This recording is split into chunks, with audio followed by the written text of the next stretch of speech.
എല്ലാവർക്കും നമസ്കാരം. രുചിഗ്രഹത്തിലേക്ക് സ്വാഗതം. ഇന്ന് വളരെ വ്യത്യസ്തമായ രീതിയിലൊരു വിഭവമായിട്ട് ഞങ്ങൾ കടന്നു വന്നിരിക്കുന്നത്.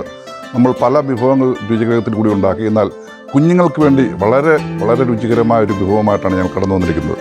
ക്രീമി പാസ്ത കുഞ്ഞുങ്ങൾക്ക് വളരെയധികം ഇഷ്ടപ്പെടും. കാരണം വളരെ സോഫ്റ്റായ രീതിയിൽ അവർക്ക് കഴിക്കാൻ പറ്റിയൊരു വിഭവമാണ്. അതുകൊണ്ട് നമുക്ക് സമയം കളയേണ്ട, നമുക്ക് റെസിപ്പിയിലേക്ക് പോകാം.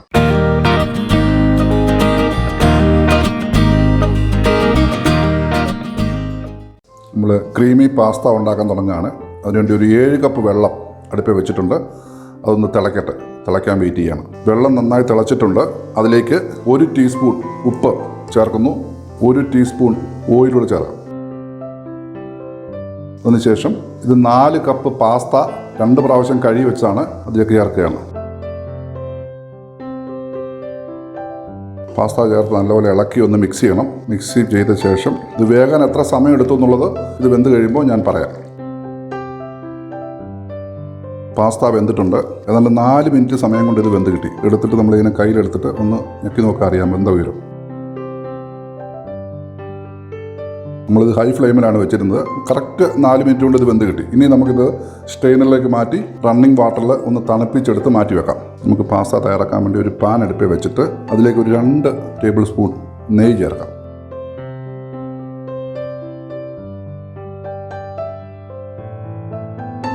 നെയ്യ് ചൂടായിട്ടുണ്ട്. അതിലേക്കൊരു 7 ചെറിയ അല്ലി വെളുത്തുള്ളി ചെറുതായിട്ട് അരിഞ്ഞത് ഇട്ട് കൊടുക്കുക.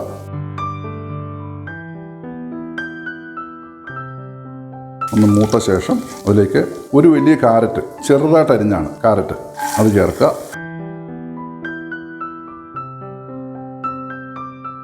ഒന്ന് വഴണ്ട ശേഷം അതിലേക്ക് ഒരു ക്യാപ്സിക്കത്തിൻ്റെ പകുതി ചെറുതായിട്ട് അരിഞ്ഞത് അതുകൂടി ചേർക്കുക.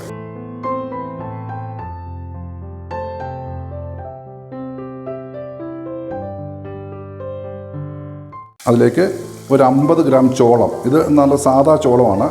ഇത് വെന്തതാണ്. വെന്ത ചോളം ഒരു 50 ഗ്രാം.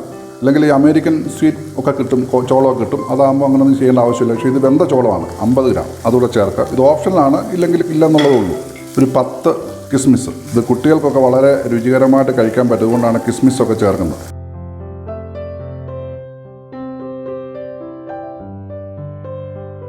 ഒരു 1/4 ടീസ്പൂൺ ഉപ്പ്.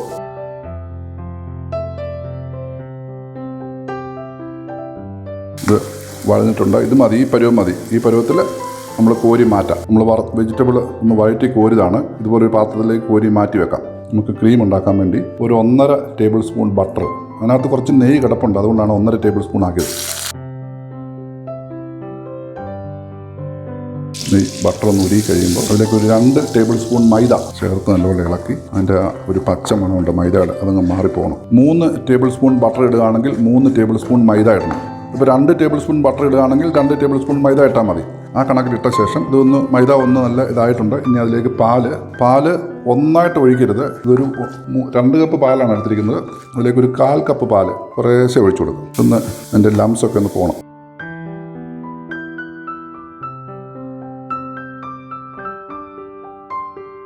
ഒന്ന് ഇളക്കി നല്ലപോലെ യോജിപ്പിക്കണം.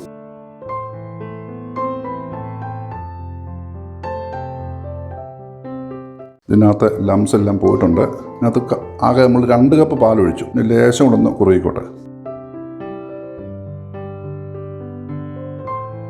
ഇത് നല്ലപോലെ കുറുകിയിട്ടുണ്ട്. ഇതിൻ്റെ പരുവം നോക്കും. നമ്മളിങ്ങനെ തവിയിലെടുത്തിട്ട് ഇങ്ങനെ കുറേ കൂടി ഇങ്ങനെ ഒരു വര വരച്ച് കഴിഞ്ഞാൽ അങ്ങോട്ടും ഇങ്ങോട്ടും ഒഴുകാതിരിക്കാണ്ടോ, മുകളിൽ നിന്ന് അങ്ങോട്ട് ഒഴുകുന്നില്ല. അതാണ് അതിൻ്റെ പരുവം. ആ പരുവത്തിൽ നമ്മൾ ഒരു 1/4 ടീസ്പൂൺ ഉപ്പ് ചേർക്കുന്നു. തീ വളരെ സ്ലോയിൽ വെച്ചാൽ മതി. ഇനി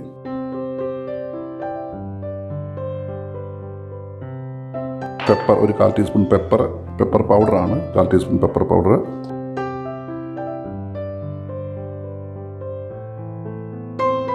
ഒരു 1/4 ടീസ്പൂൺ പഞ്ചസാര.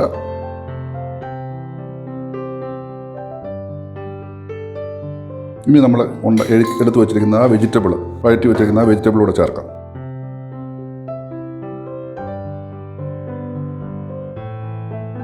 അതിൻ്റെ മുകളിലേക്ക് ഒരു 1/4 ടീസ്പൂൺ ചില്ലി ഫ്ലേക്സ്. ഒരു ഫ്ലേവറിന് വേണ്ടിയാണ് ഒരു 1/4 ടീസ്പൂൺ ചില്ലി ഫ്ലേക്ക്. ഇളക്കി തീ ഓഫ് ചെയ്യാം. ഇനി നമ്മൾ ഇതുപോലൊരു വലിയ പാൻ അടുപ്പി വെച്ച് അതിലേക്ക് നമ്മൾ തയ്യാർ ചെയ്ത് വെച്ചിരിക്കുന്നതായ പാസ്ത ചേർക്കുകയാണ്. അതിൻ്റെ മുകളിലേക്ക് നമ്മൾ ഉണ്ടാക്കിയതായ ക്രീം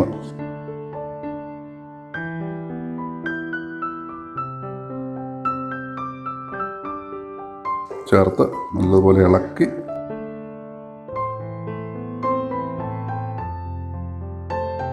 ഈ സമയത്ത് ഉപ്പ് നോക്കിയിട്ട് ഉപ്പ് പോരാഴിയുണ്ടെങ്കിൽ കുറച്ച് ഉപ്പൂടെ ചേർത്തോണം. ഞാനൊരു ലേശം ഉപ്പൂടെ ചേർത്തു. ഇനി ഇതിൻ്റെ പണിയൊക്കെ കഴിഞ്ഞു. ഇനി ഇത് ഒരു 2 ടേബിൾ സ്പൂൺ ക്രീം ചേർത്ത് നമ്മൾ വാങ്ങി വെക്കാം. ഫ്രഷ് ക്രീമാണ്.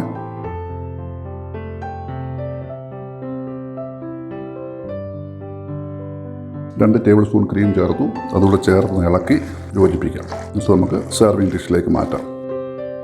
ഇത് ചൂടോടെ തന്നെ ഇത് കഴിക്കണം. കാരണം ഇത് തണുത്ത് കഴിയുമ്പോൾ ഈ ക്രീമും കൂടെ ആയിട്ട് സെറ്റായി പോകും. ഈ റെസിപ്പി നിങ്ങൾ തയ്യാർ ചെയ്ത് നോക്കണം. ഇന്നത്തെ റെസിപ്പി നിങ്ങൾക്ക് ഇഷ്ടപ്പെട്ടുവെങ്കിൽ ഇത് നിങ്ങൾ അത് ഉണ്ടാക്കിയ ശേഷം ഞങ്ങൾക്ക് അതിൻ്റെ കമൻറ്റ്സ് അയക്കണം. കമൻറ്റ്സ് അയച്ചാൽ മാത്രം പോരാ, ഞങ്ങളുടെ ചാനൽ ഇതുവരെ സബ്സ്ക്രൈബ് ചെയ്തിട്ടില്ലെങ്കിൽ അത് സബ്സ്ക്രൈബ് ചെയ്യുകയും അതിനടുത്തുള്ളതായി ബെല്ലൈക്കൺ ഒന്ന് പ്രസ് ചെയ്യുകയും വേണം. അങ്ങനെ ആകുമ്പോൾ ഞങ്ങളിടുന്ന എല്ലാ റെസിപ്പികളുടെയും നോട്ടിഫിക്കേഷൻ നിങ്ങൾക്ക് വരും. അപ്പോൾ ഓക്കെ, ബൈ, താങ്ക്സ്.